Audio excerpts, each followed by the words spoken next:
रयत शिक्षण संस्थेचे SGM कॉलेजचे आणि शिवाजी विद्यापीठाचे इतिहास परिषदेच्या संयुक्त विद्यमाने 28व्या राष्ट्रीय अधिवेशनाचं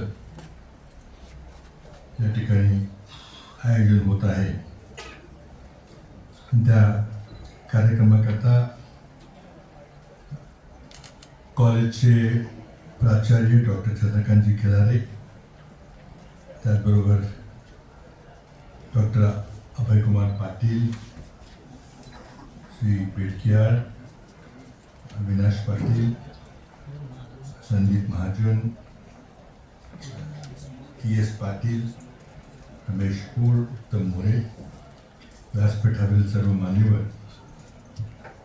कॉलेजचे सर्व अध्यापक वर्ग, विद्यार्थी वर्ग आणि उपस्थित बंधू भगिनी,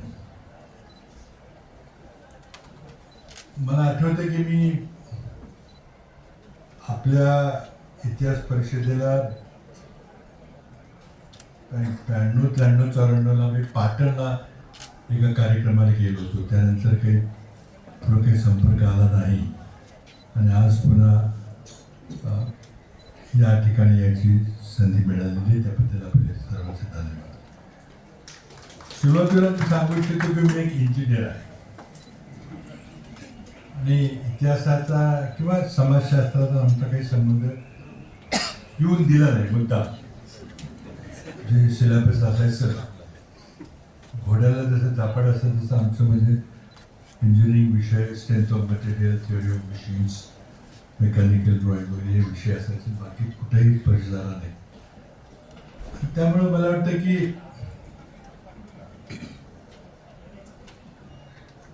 देशाच्या नेत्यांच्या जडणघडणीमध्ये फार मोठी उणीव राहून गेलेली आहे. मी जेव्हा पहिल्यांदा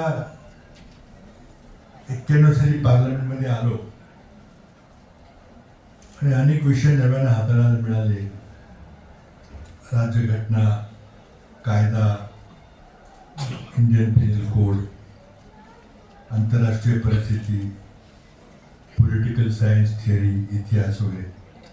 त्यावेळेला मग असे जाणीव झाली की आपलं शिक्षण फार अपूर्ण राहिलेलं आहे आणि आता फार उशीर झालेला आहे. तरी पण मी एक सांगू इच्छितो की त्यानंतर मी जो काही अभ्यास केला असेल तो इंजिनिअरिंगचा वगैरे काही विशेष केला नाही. थोडा याबद्दल मी जर वाचतो, थोडंसं पाहतो, पण जितकं होईल तेवढं मी पॉलिटिकल सायन्स, हिस्ट्री आणि कायद्याचे जे काही विषय होते आणि विशेषतः वेस्टर्न सिव्हिलायझेशन, पाश्चिमात्य इतिहासामध्ये मला जी आवड निर्माण झाली त्याचा मी अभ्यास करतो. आणि अत्यंत आपल्या शिक्षण पद्धतीमध्ये फार मोठा दोष राहून गेलेला आहे की इंजिनिअरिंग, MBA, चार्टर्ड अकाउंटन्सी असे तात्कालीन पैसे कमावणारे विषय त्याकडे आपलं इतकं महत्त्व केलं गेलेलं आहे की समाजशास्त्र त्यामुळं देशाचं नेतृत्व होतं ते फक्त समाजशास्त्र शिकणाऱ्यांच्याकडून होतं. आमच्यासारखं चुकून एखादा इंजिनियर कुठेतरी पोचतो ते अपघात आला.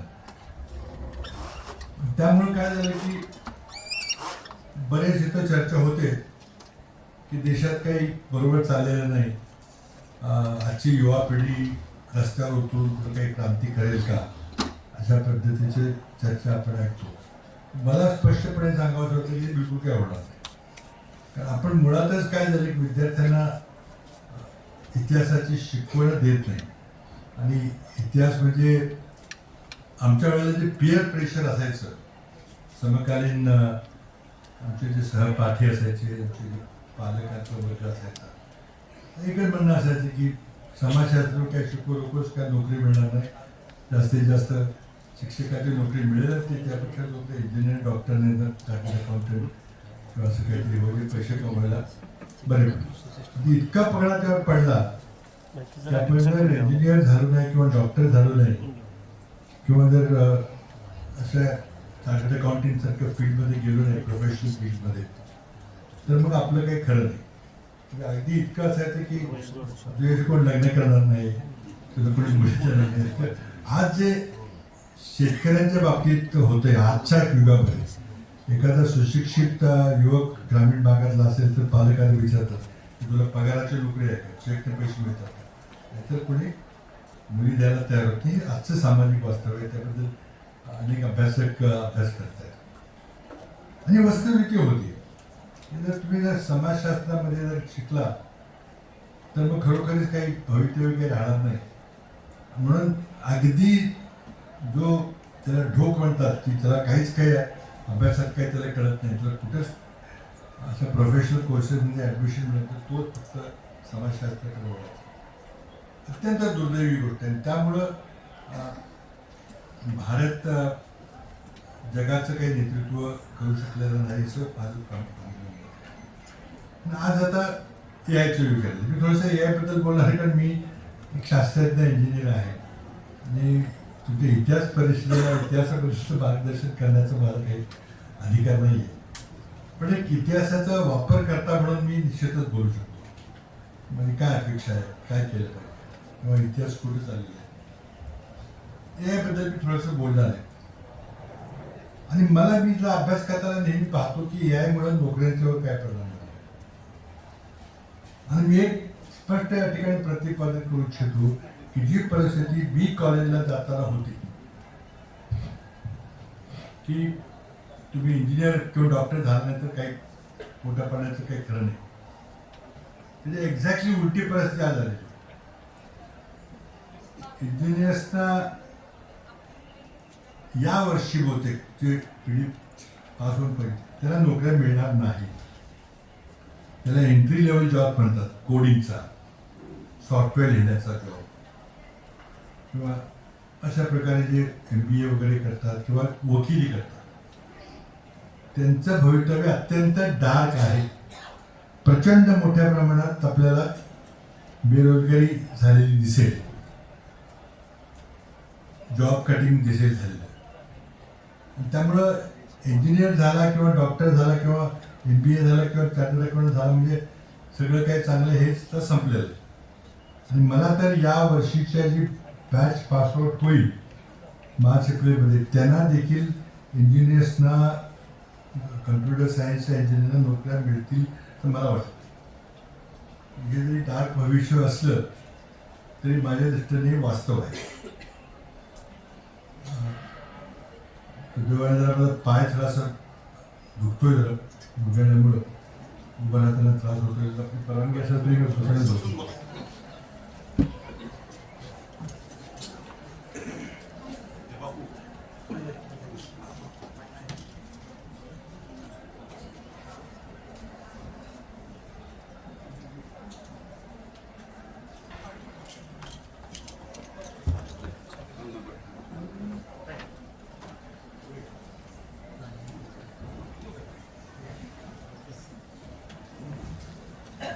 हॅलो,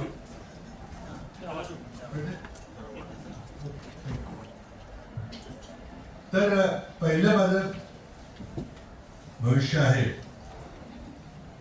की या ज्या आमच्या ट्रॅडिशनल जे रोजगार होते त्याच्याकडे एक संकट IIMमुळे आलेलं. सगळे जॉब जातील असं नाही, पण जॉबचं स्वरूप बदललं आहे, प्रचंड मोठ्या प्रमाणात बदललं. आणि आर्टिफिशियल इंटेलिजन्समुळं प्रत्येक क्षेत्रामध्ये आमूलाग्र बदल होणार आहे. इतिहास संशोधनामध्ये सुद्धा विशेषतः आज AIचा वापर जुन्या ज्या लिपी होत्या, जुनं ग्रीक तत्वज्ञान वगैरे जे होतं पूर्वी, ग्रीक सिटी स्टेट्स, अथेन्स, स्पार्टामध्ये, तिथलं तत्वज्ञान टिकून ठेवायचं माहिती आहे आपल्याला. ते सगळं तत्वज्ञान गायब झालं होतं ग्रीक भाषेत, आणि ते अरब खंडामध्ये अरबीमध्ये भाषांतर झाले. आणि अरबीमधल्या भाषांतर ते जिवंत ठेवले त्यांनी, अरिस्टॉटल, प्लॅटो, सॉक्रेटिस वगैरे तत्वज्ञ. आणि नंतर मग जेव्हा अरब राष्ट्रांनी युरोप वादक्रांत केलं, स्पेन वगैरेमध्ये, तिथून पुन्हा अरबीमधनं हे सगळं युरोपियन भाषामध्ये भाषांतर झालं, म्हणजे आपल्यापर्यंत पोहोचलं, आपल्यापर्यंत युरोपपर्यंत पोहोचलं. त्यामुळे मानजातीने जो अर्थात इन्व्हेन्शन ऑफ अल्फाबेट, जे लिपी मानवी आवाजाचं एका लिपीमध्ये लिखित लिपीमध्ये रूपांतर करणं हा जगातला मला वाटतं फार महत्त्वाचा, म्हणजे आगीचा किंवा चक्राचा जो शोध आला तितकाच महत्त्वाचा शोध. कारण जो काही इतिहास, जो काही हिस्ट्री आहे ती त्या अक्षरामध्ये लिहिली गेली होती आणि ते अक्षर तयार करणं किंवा लिपी तयार करणं त्या इतर लोकांनी केले प्रचंड मोठा अद्भुत काम होतं. अगदी it should rank along with invention of fire and invention of wheel, असं माझं तर म्हणणं आहे की मी त्या विषयामध्ये थोडासा लिपी आणि मराठी भाषेमध्ये मी थोडा अभ्यास केलेला आहे संगणकाच्या मध्ये. आता या लिप्या जर गायब झाल्या तर काय त्यांना म्हणायचं होतं ते आपल्याला कळत नाही. उदाहरणार्थ इजिप्शियन हायरोग्राफिक लिपी जी होती ते अलीकडच्या काळामध्ये कम्प्युटरच्या सहाय्याने ती डिसायफर झालेली आहे, कळायला लागली. पण अजूनही आपली मोहनजोदारोची लिपी किंवा आपली लिपी अजूनही काही लोकांना कळत नाही. ती बहुतेक थोड्या दिवसात ते कळेल, कारण प्रचंड मोठे पाश्चिमात्य देशामध्ये कम्प्युटर बेस्ड त्याच्यावर रिसर्च चाललेला आहे. तो आपल्या देशात दुर्दैवाने होत नाही, कारण की आपण केला पाहिजे तो. सिंधू व्हॅली सिव्हिलायझेशनचा तो होत नाही, कारण फंडिंगचा इश्यू फार मोठा आहे. पण होईल लवकरच ते सुद्धा कळेल. आणि त्यातून मग आपल्याला आणखीन एक लेअर उघडेल की सिंधू व्हॅली सिव्हिलायझेशन काय होती, त्यावेळेला खूप ॲडव्हान्स सिव्हिलायझेशन होती, ती कशी होती ती कळेल आपल्याला. आणि इतिहास संशोधकात तो अभ्यास करता. मी जेव्हा मराठी भाषेचे संगणकीकरणाचा आम्ही अभ्यास करत होतो सुरुवातीला, तर त्यावेळेला आम्ही मोडीबद्दल थोडासा विचार केला की मराठी मध्ययुगीन काळातली जी उपलब्ध आहेत आपल्याला साहित्य सगळं ते मोडीबद्दल. आमच्या माहितीप्रमाणे जवळजवळ किमान 4 कोटी दस्तावेज तरी मोदीचे उपलब्ध आहे, किमान. आणखी शोधेल ते कुठं कुठं जपून ठेवले असेल पुढे. तर ते 4 कोटी दस्तावेज भाषांतर झालेलं नाही, कारण माणसंच नाही. 15, 20, 25 माणसं आज असतील म्हणून तो मोडी. ती सुद्धा मोडीचे बऱ्याचशा लेवल्स आहेत. नेपाळी भाषा सुद्धा मोडीमध्ये लिहिली जात होती, उत्तरेतल्या भाषा मोडीमध्ये लिहिली जात होत्या. त्यामुळं मराठी इतिहासाचा जर खऱ्या अर्थानं पूर्ण अभ्यास करायचा तर संबंध 100% मोडी लिपीमधलं जे लेखन आहे ते मराठीमध्ये आपल्याला समजेल अशा भाषेमध्ये आलं पाहिजे. फार तुटपुंज प्रयत्न चाललेले आहेत. ते फार मोठ्या, म्हणजे 100 पट त्यांनी फंडिंग उपलब्ध करून ते केलं पाहिजे, तर ते सगळं साधनं आपल्याला उपलब्ध होतील. AIचा वापर करून हे काही करता येईल का असा प्रयत्न झाला. तर IIT रुडकीमध्ये तुम्हाला सगळ्यांना माहिती असेल, IIT रुडकीमध्ये काही मराठी पोरांनी लार्ज लँग्वेज मॉडेल जे AI मध्ये वापरले जातात त्याचा वापर करून मोडी लिपीचं मशीन ट्रान्सलेशन देवनागरी लिपीमध्ये होते का प्रयत्न चालू केला. त्यांना थोडंफार यश आलेलं आहे. आता पुण्याचं जे इतिहास संशोधन मंडळ आहे त्यांचं म्हणणं की हे काही अजून काही परिपक्व झालेलं नाही आणि आपोआप काही मोडीचं भाषांतर स्कॅन केलं की लगेच मराठीमध्ये येईल असं काही होत नाही आणि फार चुका होतात.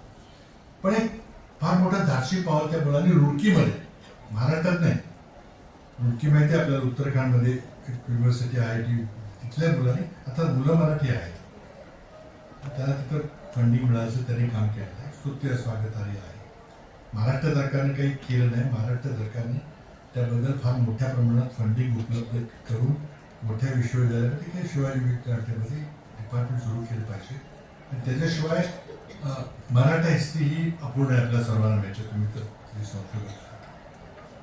त्यामुळे इतिहासाचा वापर आता लिपी शोधण्यामध्ये, AIचा वापर लिपी शोधण्यामध्ये किंवा अर्धवट जी हस्तलिखित आहेत, शिलालेख वगैरे त्यांचं पूर्ण करण्यामध्ये फार मोठा उपयोग आत्ता होतोय आणि तो आपल्याला अजून खूप मोठ्या प्रमाणात करता येईल, तो होईल. परंतु आज काय झाले की मला जर इतिहासाबद्दल कोणाचं चरित्र बघायचं असेल, मला काही पुस्तकाकडे जायची काही गरज नाही. मला विकिपीडिया पाहिलं, गुगल केलं, सर्च केलं किंवा लागू पुरतं सगळा इतिहास चरित्र मला ताबडतोब, तारखा सनावड्या सगळ्या ताबडतोब उपलब्ध होते. अर्धा मिनिटाचा सुद्धा वेळ लागेल. ही AIची आणि मॉडर्न टेक्नॉलॉजीची ताकद आहे.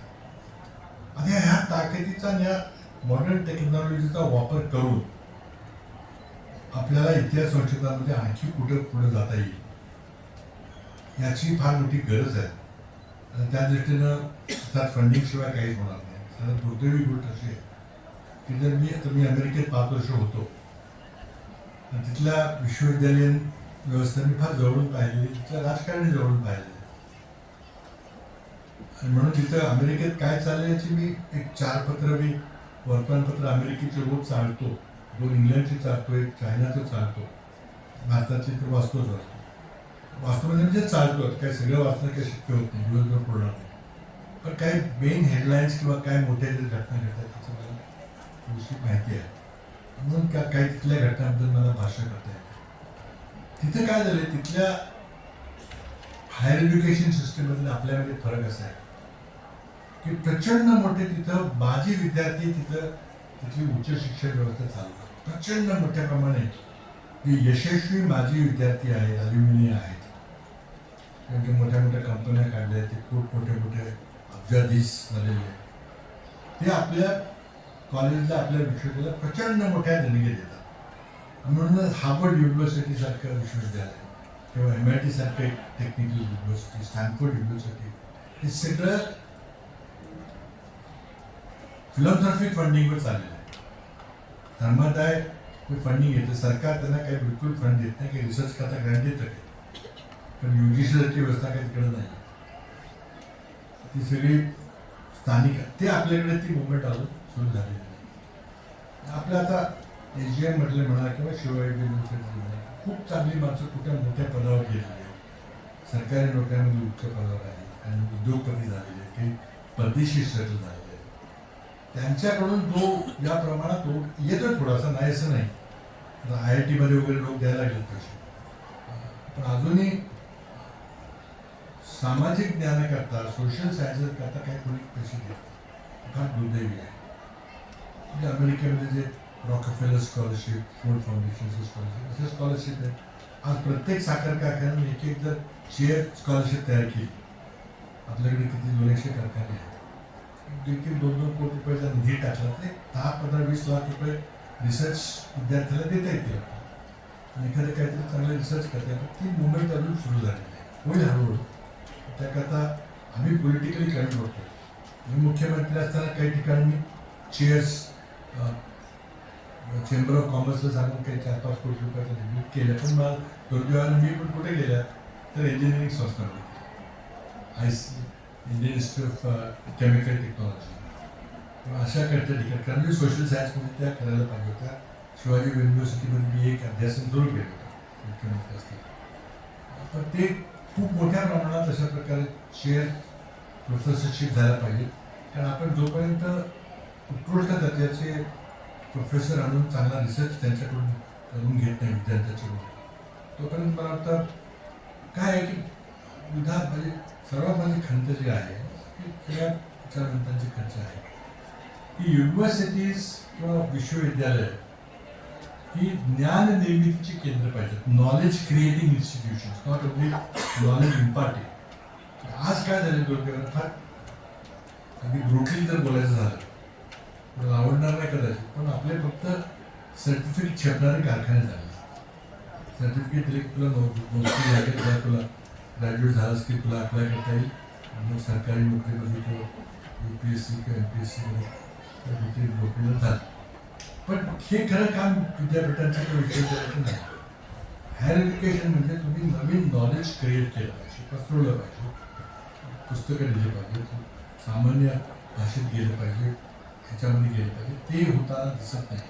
म्हणून जेव्हा आंतरराष्ट्रीय रँकिंग होतं तेव्हा महाराष्ट्रातल्या किंवा राज्य सोडा देशातली एकही विद्यापीठ पहिल्या 100-200 मध्ये त्याचा क्रमांक येतो, एकही येत नाही. फार दुर्दैवी गोष्ट आहे. किती 1933 देश विकसित होऊन म्हणजे डोंगरावर पिकला, ते होणार नाही, वास्तव नाही. कारण आपण मूळ प्रायमरी एज्युकेशन, सेकंडरी एज्युकेशन, उच्च विद्यालयात तो खर्च करायला पाहिजे. अगदी 1964 साली कोठारी कमिशनने जे सुचवलं होतं की किमान आपल्या एकूण अर्थव्यवस्थेच्या 6%, 6% ऑफ GDP विशेष करून आपण वजन 2-3% गेलेलो नाही. बरेचसे विकसनशील देश इजिप्त सारखे, ब्राझील सारखे आपल्याला खूप जास्त शिक्षणाला खर्च करतात. आणि तोच त्यांच्यामध्ये आपल्यामध्ये फरक आहे. आता एक उदाहरण द्यायचं तर ब्राझीलचं आपलं तर म्हणजे मी की आपल्याकडं डिजिटल पेमेंट करता UPIचा वापर करतो. गुगल पे असेल किंवा कोण काय काय लगेच स्कॅन केलं की पैसे जातात. अगदी पानपट्टीवाला सुद्धा आता स्कॅन करून पैसे घेतो. म्हणजे खूप मोठ्या प्रमाणात डिजिटल पेमेंट आपल्या देशात चालू आहे.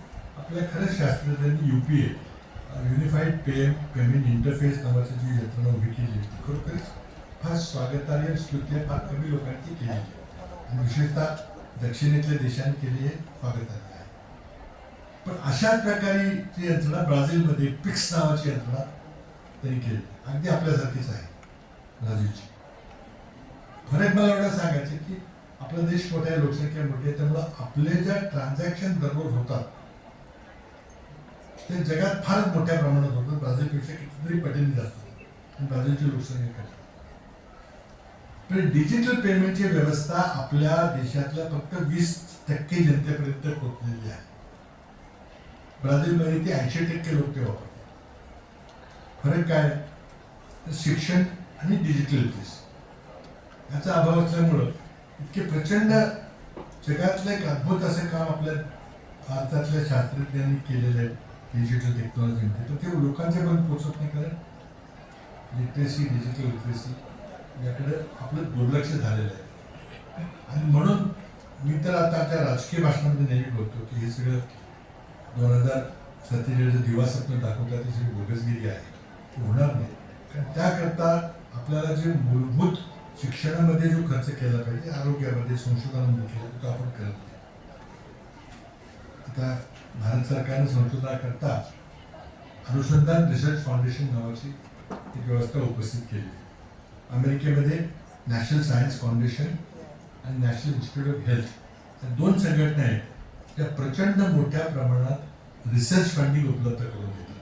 प्रामुख्यानं सायन्स फाउंडेशन सायन्स करता रिसर्च देते पण समाजशास्त्र करताही त्यांच्याकडे त्याकडे आणखी वेगळी व्यवस्था आहे. प्रचंड मोठ्या प्रमाणात खाजगी संशोधकाला त्या संस्थेमध्ये सरकारचा काही हस्तक्षेप नाही. सरकार फक्त फंडिंग देतं आणि एक त्यांचा प्रमुख नेमतं ज्याला कॅबिनेट दर्जा असतो. ती त्यांची टीम ठरवते कुठल्या प्रोजेक्टला फंडिंग करायचं कुठल्या नाही करायचं. मग ते एक सायन्स आहे प्रोजेक्ट कसं लिहायचं कसं आपल्याला प्रोजेक्ट फंडिंग करता अर्ज करायचा वगैरे ते खूपच असं विकसित शास्त्र आहे. पण प्रचंड मोठ्या प्रमाणात तिथं ती फंडिंग होतं. ती कॉपी आपण केली अनुसंधान रिसर्च फाउंडेशन नावाची व्यवस्था केली. पण अमेरिकेत काय होतं की त्याचा एक कॅबिनेट दर्जाचा शास्त्रज्ञ त्याला प्रमुख नेमतात. राष्ट्रपतीचा सायन्स विषयक सल्लागार आणि त्याच्या हाताखालची जी टीम असते शास्त्रज्ञाची ती सगळं ठरवते. त्यात राजकीय हस्तक्षेप नसतो. आपण काय केलेलं आहे ते अनुसंधान राष्ट्रीय अनुसंधान निधी तयार केलेला आहे पण त्याचे प्रमुख कोण आहेत कमिटीचे प्रमुख आहेत पंतप्रधान. जे व्हाईस चेअरमन कोण आहेत तर विज्ञान तंत्रज्ञान मंत्री आणि शिक्षण मंत्री आणि बाकी सदस्य कोण आहेत तर सगळ्या विभागाचे विज्ञान विद्यार्थी सचिव IAS अधिकारी सगळे IAS. आता ह्यांनी सगळे ठरवायचे की कुठल्या विषयाला म्हणजे इतिहासाच्या कुठल्या विषयाला फंडिंग द्यायचं कुठल्याला द्यायचं नाही ही कमी. हे असं का करतो आपण वैज्ञानिकांच्यावर का विश्वास नाही किंवा इतिहास संशोधकांच्यावर किंवा तत्वज्ञान विषयक संशोधकांच्यावर का विश्वास नाही. तुमचा तुम्ही ठरवा ना की आम्ही तुम्हाला निधी दिलाय 10,000 कोटीचा आणि त्यात तुम्ही कुठल्या विद्यार्थ्याचं कुठल्या प्रोजेक्टला फंडिंग द्यायचं तर तुम्ही ठरवा. आम्हाला काय करणार त्याचं तर तरी आम्ही सोडायला तयार नाही. हा फरक आहे. मग आपण किती वर्गाने केलंय की आम्ही विकसित होत त्याला थोडंसं ते वास्तवाबरोबर ते वास्तवाची धरून नाही. पण आज जरी आपली तिसरी मोठी अर्थव्यवस्था आहे असं आपण डिंडोरा पिटला तरी खरं समृद्धीचं मोजमाप आहे ते पर कॅपिटल इन्कम आहे.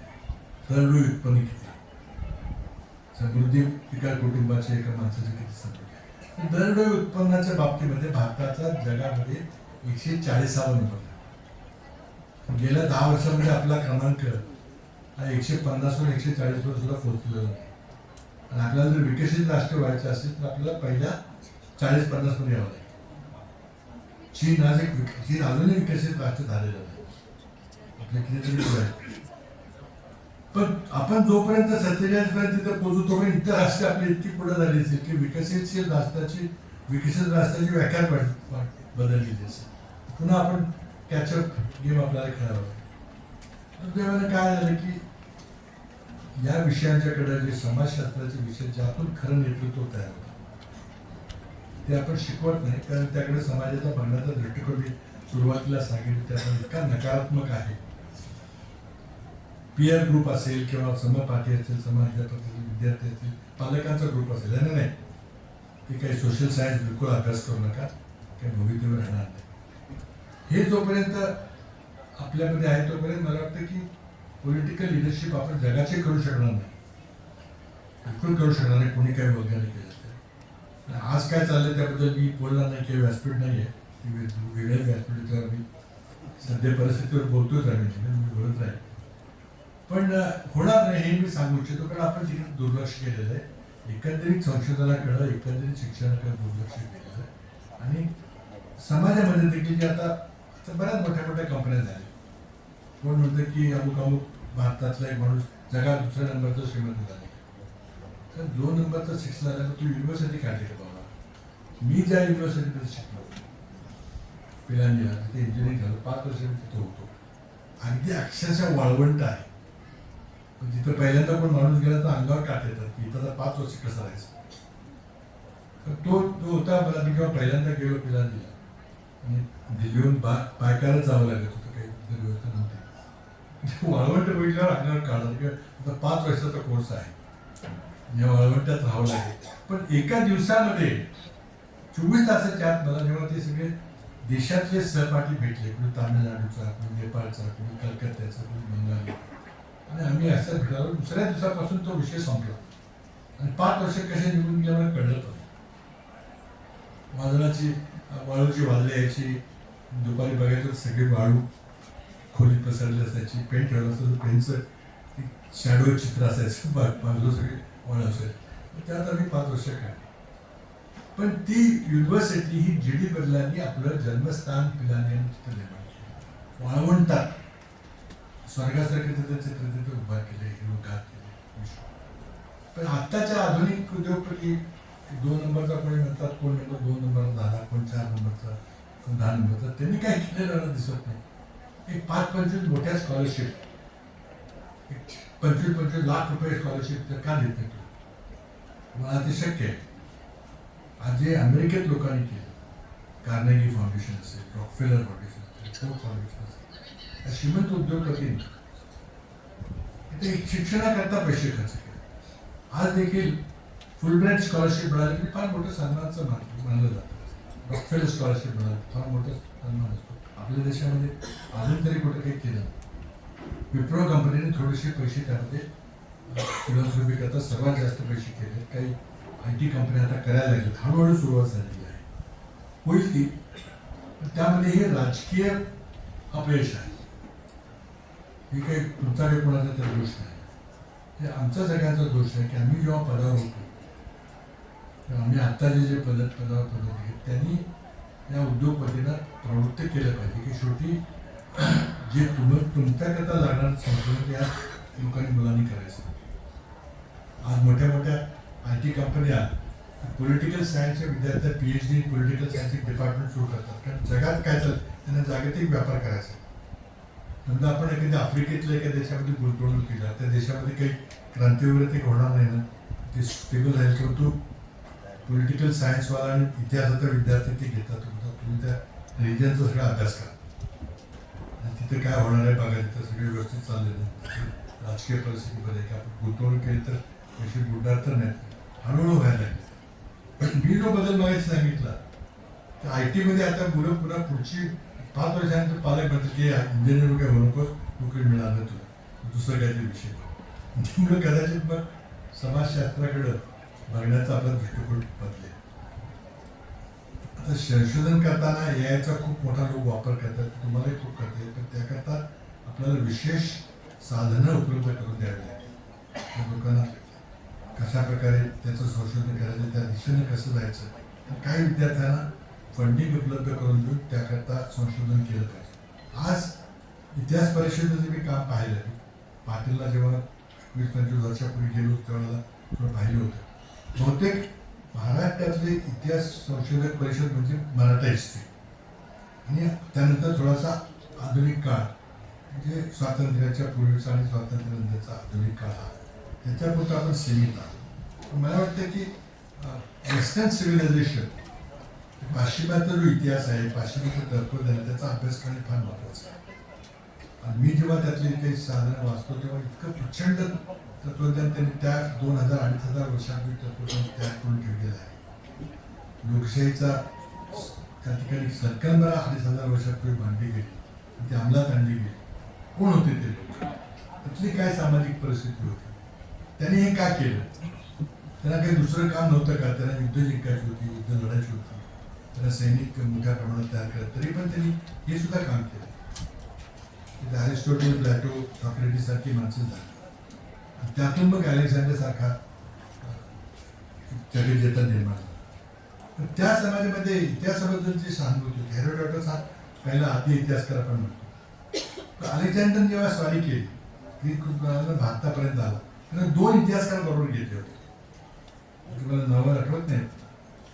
2 का तर म्हटले लढाई कधी मोठी झाली तर 2 दिशाने दोघांनी बघायचं. तो वेगळा बघतो हा वेगळा बघतो, दोघांचं मिळून मग खरा इतिहास आहे. आणि आज अलेक्झांडरच्या स्वारीबद्दल आपल्याला जे काही माहिती आहे त्यांनी इतिहासकार बरोबर नेले होते म्हणून आपल्याला कळलं. आज कितीतरी अरब राष्ट्रातले तिथं माणसं आपल्याकडं संशोधन करायला आणि 10व्या शतकात, 11व्या शतकात, 14व्या शतकात आणि भारताबद्दल जी आज माहिती आहे त्यांच्या लेखनावर आहे. इबन बटुटा वगैरे वगैरे ती जी माणसं आहेत त्यांच्या ग्रंथ, मोठे मोठे ग्रंथ, भारतावरचे ग्रंथ. आपली माणसं का नाही गेली, चीनमध्ये का नाही गेली किंवा युरोपमध्ये का गेली. टिपू सुलतानानं नेपोलियनचे संपर्क साधला होता, पत्रव्यवहार झाला होता, तूही आमच्या देशामध्ये ब्रिटिशांसमोर आम्हाला मदत करायला गेलो होती. पुढे काही झालं नाही कारण नेपोलियन इजिप्तमध्ये येऊन थांबले. त्याची इच्छा भारतामध्ये यायची होती पण त्याला ते काही तिथल्या युरोपच्या परिस्थितीमध्ये काही येता नाही. पण हे भारतात का नाही झालं. इतिहासाबद्दल आपलं कुठं आता सुद्धा पानिपतच्या लढाईबद्दल मला अभ्यास करायचा आहे तर काही अजूनही कादंबऱ्या आहेत.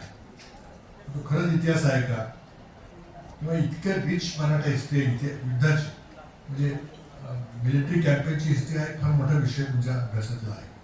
तो एक खूप चांगला विषय की कशी कशी झाली. आता उदाहरणार्थ बॅटल ऑफ ठरला जगात त्या युद्धाचा सगळा इतिहास लिहिला जातो कशी ती त्याला स्ट्रॅटेजिक मोबिलिटी मिळते.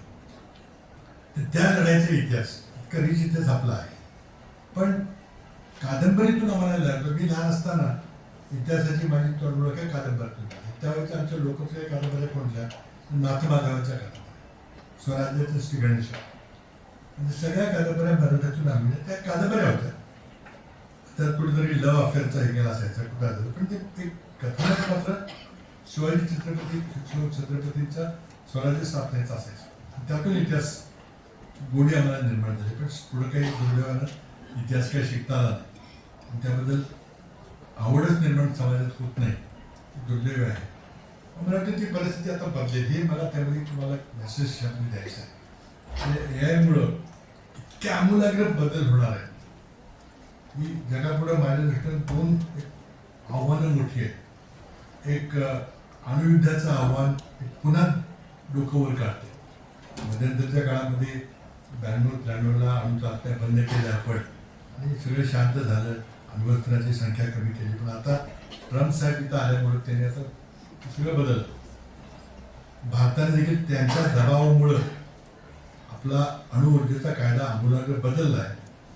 अणुऊर्जेमध्ये आपण खाजगी कंपन्यांना प्रवेश दिलेला आहे जो आम्ही दिला नव्हता आतापर्यंत. आणि एखादी मोठी कंपनी जर अणुऊर्जा प्रकल्पात आली जर एखादा ॲक्सिडेंट झाला तर त्याचे किती मोबदला दिला पाहिजे याबद्दल मी जो कायदा केला होता मी मंत्री असताना तो कायदा सगळा बदलून टाकला, सोपं केलं. आणि त्यामुळं पुन्हा एकदा अण्वस्त्रांची लढाई तिथं सुरू होणार आहे. जगासमोरचे फार मोठं आव्हान. ट्रम्प आता रोज म्हणतात की भारत पाकिस्तानच्या सिंधू युद्धामध्ये मी जर थांबवलं नसतं युद्ध तर कोण म्हणतं 35 लाख माणसं मेली असती. अणुयुद्ध झालं ते 3.5 कोटी माणसं, 35 मिलियन 3.5 कोटी माणसं मेली असती. तुम्ही आत्ता काल परवाच ऐकलं असेल, वाचलं असेल. हे युद्ध अणुयुद्धाचं एक पहिलं आव्हान आहे. आणि दुसरं आव्हान आहे AIचं. AI मध्ये प्रचंड मोठी संधी उपलब्ध होणार आहे, पण तितकी मोठी धोकाही निर्माण होणार आहे. कारण मशीन जर माणसापेक्षा जास्त बुद्धिमान झालं, ज्याची शक्यता आता निर्माण झाली, म्हणजे हे काय फक्त विज्ञान कथामध्ये पुरतं उल्लेखित नाही. मला आठवतं आपल्या लहानपणी मी एक इंग्रजी चित्रपट पाहिला होता, 2001 स्पेस ओडेसी. पाहिला असेल तर माहिती आहे, अवश्य बघितलं. त्याच वेळेला काय घडू शकतं हे ती कल्पना त्या माणसाने केली होती. ती प्रोज आता अस्तित्वात यायला आहे. आज आपण एअर टॅक्सीची कल्पना पाहतोय. काय काय खूप मोठी प्रगती विज्ञान तंत्रज्ञान करते, पण त्यातून एआयची इतकी प्रचंड प्रगती होते. आणि एआयचे दोन बाजू आहेत. एक एआयची संधी, खूप मोठी संधी मिळेल, नवीन कारखाने निघतील, नवीन उद्योग निघतील, त्यातून लोकांना रोजगार मिळेल, आपण मग पैसे कमवू, त्यातून खूप काही मोठ्या एआयच्या कंपन्या काढू, काय चालू होईल. पण दुसऱ्या बाजूला नोकऱ्या जातील, एक छोटं संकट झालं. नोकऱ्या बदलतील, काही नव्या नोकऱ्या तयार होतील, जुन्या संपतील. पण समजा एआय मध्ये जर दोन देशांचं युद्ध सुरू झालं आणि आपण एआयचा मोठ्या प्रमाणावर वापर केला, तर प्रत्येक देशाची एक यंत्रणा असते की समजा समोरच्याने जर युद्ध सुरू केलं आणि एखादं मिसाईल आपल्याकडे सोडलं, इंटरकॉन्टिनेंटल बॅलिस्टिक मिसाईल, तर आपल्या मिसाईलने लवकर पाडलं नाही तर आपल्या देशात अणुबॉम्ब पडेल आणि आपला देश उद्ध्वस्त विचार. आता हा निर्णय घ्यायला काही सेकंदाचा अवधी असतो. हे सगळं गणित वगैरे सगळं बांधलेलं आहे, ते सगळ्यांना माहिती आहे. सायन्सचा तो विषय आहे की रशियाने एखादं मिसाईल सोडलं तर अमेरिकेत पोहोचायला किती मिनिटं लागतील, किंवा पाकिस्तानी रावलपिंडीमध्ये एखादं जर अणु शस्त्राचं मिसाईल सोडलं भारतात दिल्लीला, तर त्याला मिसाईल यायला किती सेकंड लागतील. तो अवधी 2-3 मिनिटाचा. तेवढ्यात तुम्हाला निर्णय घ्यायचा आहे की आपण आपले मिसाईल्स सोडले पाहिजे, ते रस्त्यात पाडलं पाहिजे, नाहीतर मग आपल्याकडे पोहोचलं की काय खरं. त्यामुळे माणसाला त्या 3-4 मिनिटांमध्ये निर्णय घ्यायची क्षमता आहे का? इतक्या लोक आपण सगळी माणसं बसून मिटिंग करून तुला काय वाटतंय, तुला काय वाटतंय करू शकतो का? तर हे करू शकणार नाही.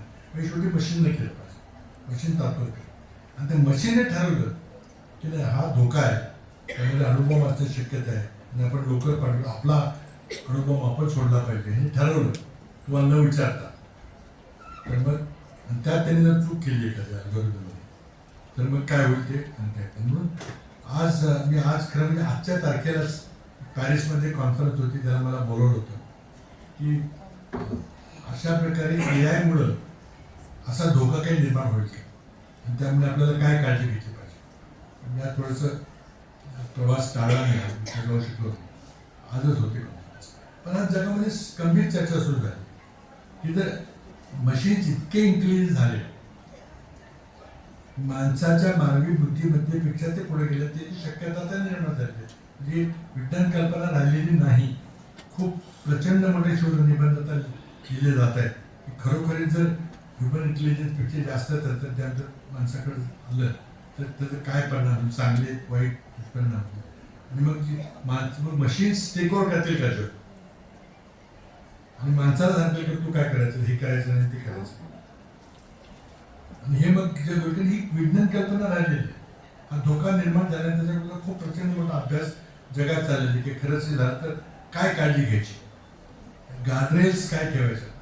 काल जी मुंबईमध्ये दिल्लीमध्ये जी या इम्पॅक्ट कॉन्फरन्स झाली, त्यामध्ये दोघांना फक्त एका दिशेने विचार केला, संधी काय मिळेल आपल्याला. मोठ्या कंपन्या निघतील, मोठ्या नोकऱ्या वेगळ्या प्रकारच्या तयार होतील, पण धोका मात्र आपण तिथं विचारात घेतला नाही की किती नोकऱ्या नष्ट होतील. किंवा याचा पुढचा जो टप्पा आहे, खरोखरीच मशीन जितके पॉवरफुल झाले. आमच्या इंजिनिअरिंग क्षेत्रामध्ये मशीन्स किती पॉवरफुल याबद्दल एक मोजमाप असायचं की मशीन चेसमध्ये माणसाला हरवू शकायचं. चेस हा इतका कॉम्प्लिकेटेड गेम आहे बुद्धिबळ, तो त्याच्याबद्दल मशीनने बुद्धिबळ खेळणे फार अवघड होतं. पण हळूहळू इतके चांगले प्रोग्राम यायला लागले की जगज्जेता जो आंतरराष्ट्रीय विश्वविद्यालयाचा गॅरी कास्पर होता, त्याची आणि IBMच्या एका सुपर कम्प्युटरची मॅच झाली. आणि IBMच्या डीप ब्लू नावाच्या कम्प्युटरने त्याचा पराभव केला.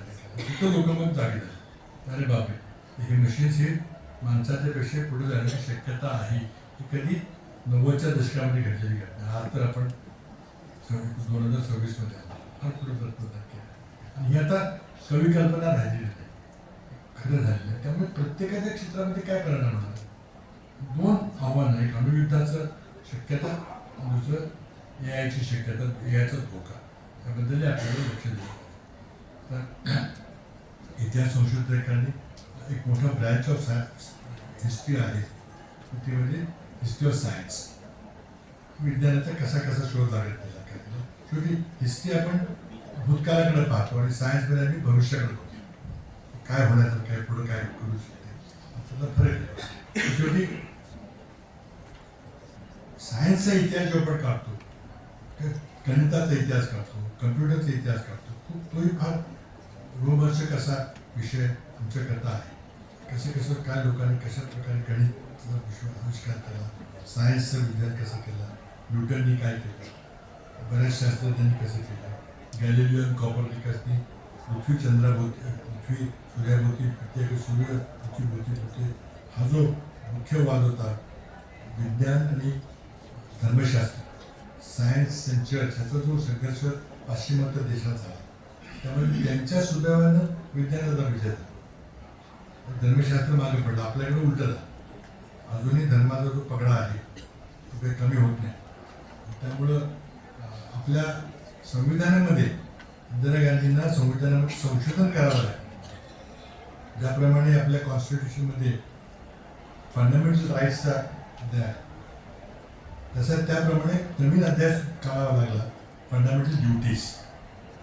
आणि आपल्या राज्यघटनेमध्ये आर्टिकल 51A(H) जर पाहिजे, त्यामध्ये फंडामेंटल ड्युटीमध्ये असं करून दिलेलं आहे की प्रत्येक नागरिकाचं कर्तव्य असेल तुम्ही विज्ञान निश्चित दृष्टिकोन निर्माण केला पाहिजे आणि स्पिरिट ऑफ इन्क्वायरी असं त्यामध्ये वाक्य आहे.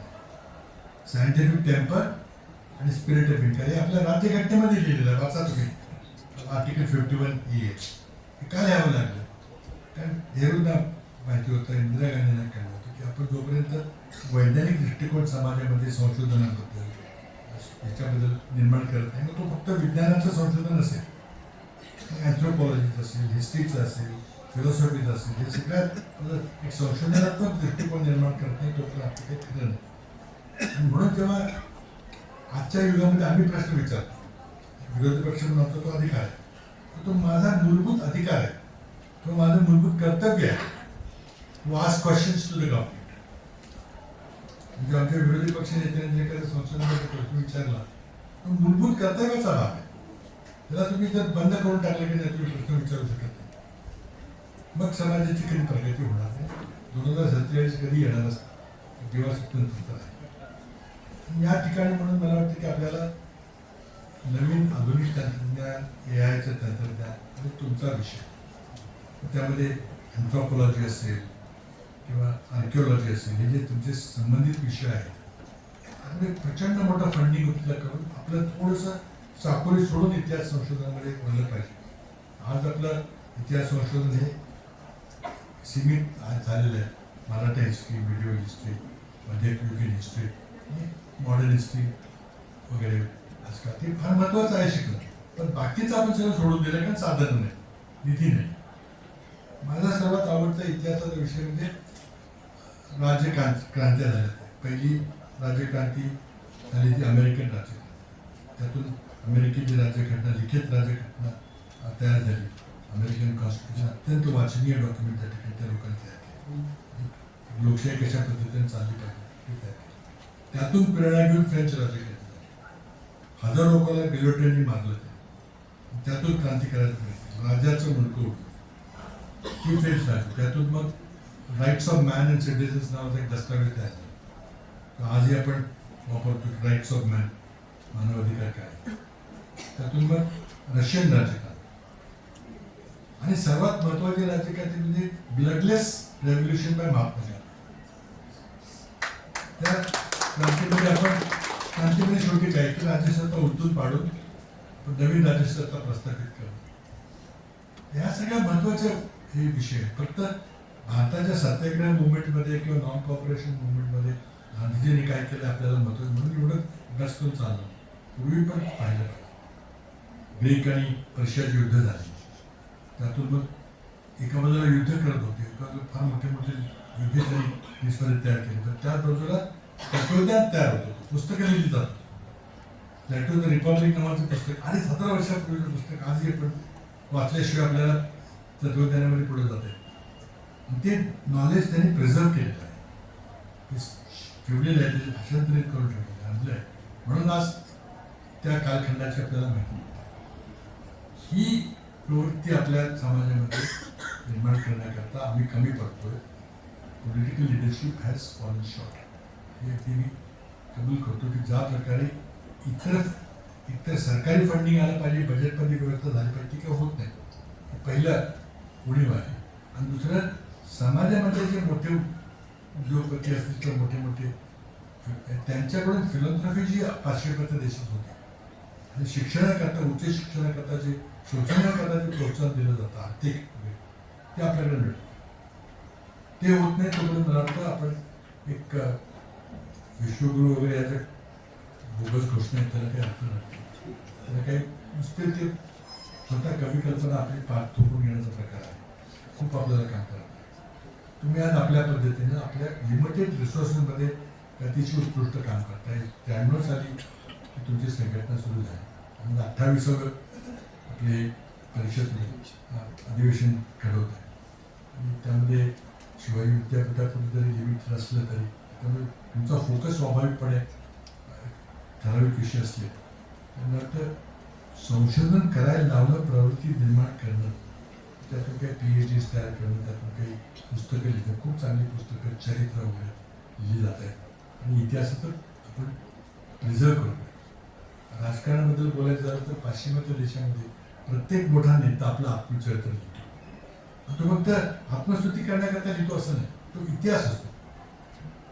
प्रत्येक इंग्लंडमधल्या कॅबिनेट मिनिस्टरनं कॅबिनेट डायरीज म्हणून एक पुस्तक त्याचं बहुतेक कुणाचं येत असतं, आणि तो फक्त आत्मस्तुतीचा नसतेच होते, क्रिटिकल खूप असतं, पण त्यामध्ये सगळा इतिहास असतो की कुठल्या मिटिंगमध्ये काय घडलं, कोण काय बोललं, कसा विरोध झाला, काय झालं.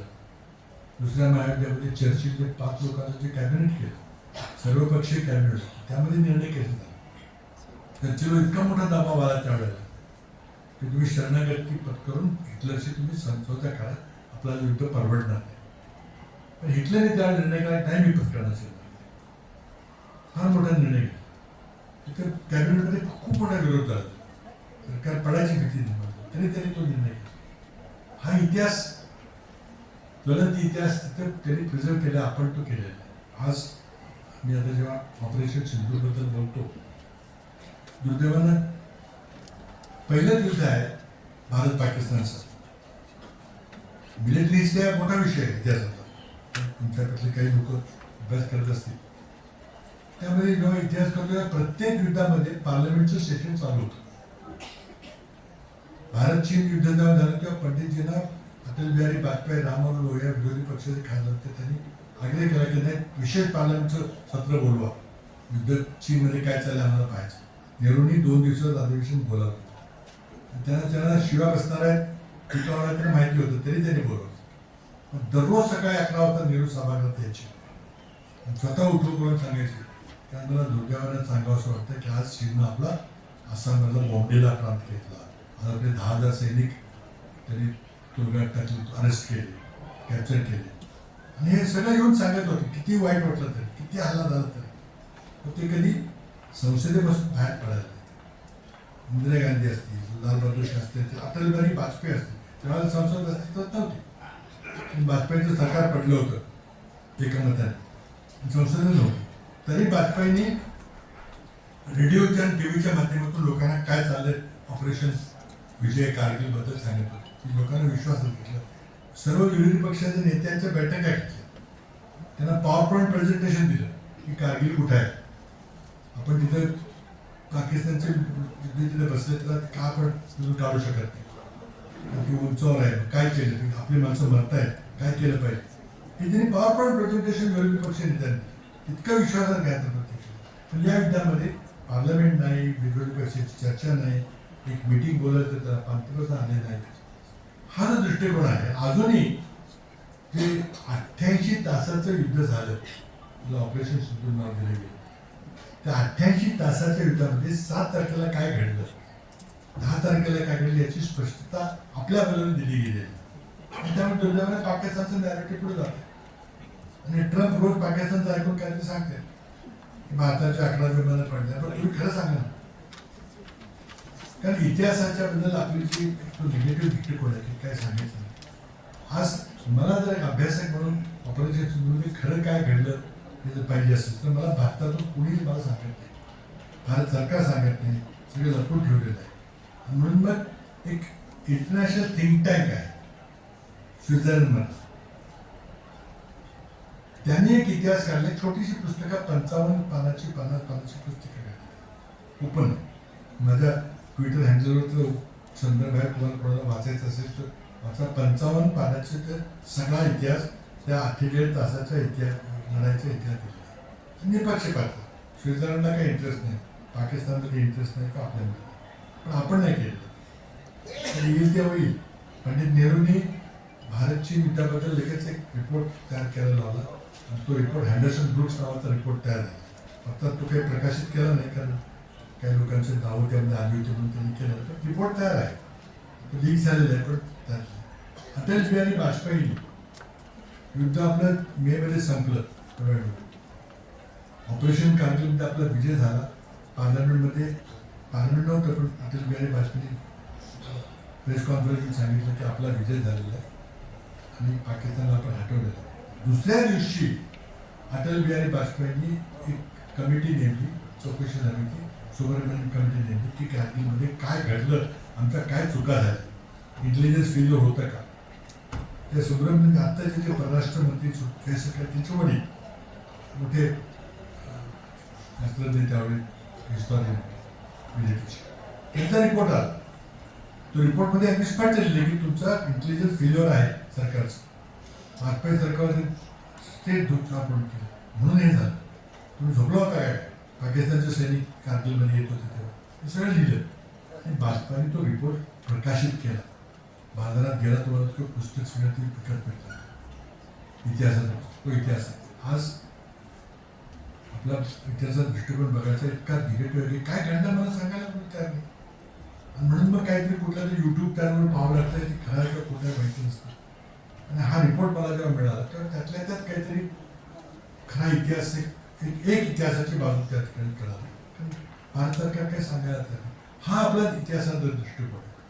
मी अलेक्झांडरबद्दल उल्लेख केला की त्यांनी त्यावेळेला इसवी पूर्वी जेव्हा स्वारी केली तेव्हा 2 हिस्टॉरियन तो इतिहासकार बरोबर घेऊन गेला, म्हणून तिथला इतिहास आपल्याकडे आपल्या इतिहासाकडे बघण्याचा दृष्टिकोन वेगळा. आणि ही परिस्थिती आपल्याला बदलावी लागेल तरच खरं आपण एक महाशक्ती किंवा सुपर पॉवर होण्याकडे. तर हे सगळं उगाच घोषणाबाजी यायला काही अर्थ नाही. आर्थिकदृष्ट्या आपण दाखवू शकतो की होणार नाही पर कॅपिटल, पण इतर दृष्टीने जो समाज एक प्रगल्भ समाज झाला पाहिजे तो होणार नाही. आणि त्याकरता समाजशास्त्राची प्रचंड मोठी भूमिका आहे. एक इंजिनियर म्हणून तुला सांगतोय, पण इंजिनियर जो एका राजकारणात आलेला आहे आणि राजकारण करताना मला जे काही जाणवलं त्यातून मी तुम्हाला स्वतःच्या अनुभव सांगतो. तुम्ही जे काम करताय त्यात महत्वाचं तुमच्या संशोधनाची दिशा आणखी वाढवा. आत्ता जे आता साधनं कमी आहे त्यामुळं रिसर्च फंडिंग नाही आहे, सोपं नाही, बोलणं सोपं आहे की तुम्ही वाढवा म्हणजे पैसे खूप मिळतात. आम्ही आमच्या पद्धतीनं रिसर्च फंडिंग कशा प्रकारे उपलब्ध होईल प्रयत्न शेवटपर्यंत करत राहतो. सरकारची चर्चा करून खूप मोठी आपली इतिहासाची व्याप्ती वाढवली पाहिजे. म्हणजे करताय लिमिटेड रिसोर्समध्ये ते अत्यंत स्तुत्य काम आहे आणि ती चालू ठेवलं पाहिजे. आपल्या मध्ययुगीन इतिहासाचं प्रचंड मोठा अजून चॅप्टर्स उजळायचे राहिलेले आहेत. मोडीबद्दल मी बोललो ते सगळे उपलब्ध साधण्याचा आणखी इतिहासामध्ये भाव तुम्ही हे जे करताय त्याबद्दल म्हणजे तुम्हाला या हार्दिक शुभेच्छा आहेत. खूप चांगले शोध प्रकल्प आहेत, ते विषय घेतलेले आहेत. अगदी त्यामध्ये ताराबाई अहिल्याबाईपासून ते AI पर्यंत असं व्यापक असं तुम्ही कॅनव्हास ठेवलेलं आहे. त्यामध्ये निश्चितच खूप चांगलं 2 दिवसामध्ये काम आहे मला खात्री आहे. त्या निमित्तानं तुम्ही या परिषदेला माझी शुभेच्छा देतो आणि या कर्ज औपचारिक आपण आपल्या बोलण्याच्या भाषेशैली सद्यस्थितीत AI आणि मॉडर्न टेक्नॉलॉजी यांच्या माध्यमातून इतिहास विषयामध्ये संशोधनासाठी उपलब्ध असणाऱ्या नाविन्यपूर्ण संशोधन संधी यावर